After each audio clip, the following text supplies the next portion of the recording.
ദുബായിൽ വന്നതിന് ശേഷം ഇത് ആദ്യമായിട്ടാണ് ഇമ്മാതിരി ഒരു മഴ കാണുന്നത്. ബട്ട് ഒരു പ്രശ്നമുണ്ട്, കുട എടുക്കാൻ മറന്നുപോയി. Hello folks, today is day 4 of my 60 days transformation. ഇന്ന് രാവിലെ തന്നെ ക്ലയന്റിന്റെ ഒരു ആവശ്യത്തിന് FT ഓഫീസിൽ പോകേണ്ടി വന്നു. സോ ഫോർമൽസ് ഒക്കെ ഒന്ന് പൊടി തട്ടിയെടുത്ത് ഞാൻ ഇറങ്ങി.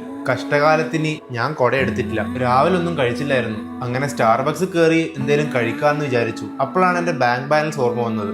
അപ്പൊ തൊട്ടടുത്തുള്ള സൂപ്പർ മാർക്കറ്റിൽ കയറി ഒരു പ്രോട്ടീൻ ബാർ വാങ്ങി. അങ്ങനെ FT ഓഫീസിലെത്തി. ബട്ട് വന്ന കാര്യം ഫുള്ളി നടന്നിട്ടില്ല. നാളെയും വരേണ്ടി വരും. തിരിച്ച് റൂമിൽ പോകുന്ന വഴിക്ക് ലുലു കയറി ഒരു തന്തൂരി ചിക്കനും കുറച്ച് സാധനങ്ങളും വാങ്ങി. ഞാൻ ഫസ്റ്റ് ടൈം ആണ് ഇവിടുത്തെ ഫുഡ് വാങ്ങുന്നത്. ആക്ച്വലി ഇത് കൊള്ളാട്ടോ, റേറ്റും കുറവാണ്. അങ്ങനെ കുറച്ച് റെസ്റ്റ് എടുത്ത് ജിമ്മിലേക്ക് ഇറങ്ങി. ഞാൻ കുട എടുത്തിട്ട് ഇറങ്ങിയത്. അത് പിന്നെ അങ്ങനെയാണല്ലോ, കുട എടുത്താൽ മഴ പെയ്യില്ല, നല്ല വെയിൽ. ഇന്ന് ചെസ്റ്റ് വർക്കൗട്ട് ആണ്. ചെസ്റ്റിന് incline dumbbell press, flat bench press, cable cross over, പിന്നെ പെഗ് ഡെക്ക് ഫ്ലൈസും ചെയ്ത് ഇന്നത്തെ വർക്കൗട്ട് ഫിനിഷ് ചെയ്തു. അങ്ങനെ വർക്കൗട്ട് കഴിഞ്ഞ് റൂമിലെത്തി ഒരു സ്കൂപ്പ് വേയും കഴിച്ച് ചിക്കനും ചോറും കഴിച്ച് സപ്ലിമെന്റ്സും കഴിച്ച് ഞാൻ ഉറങ്ങി.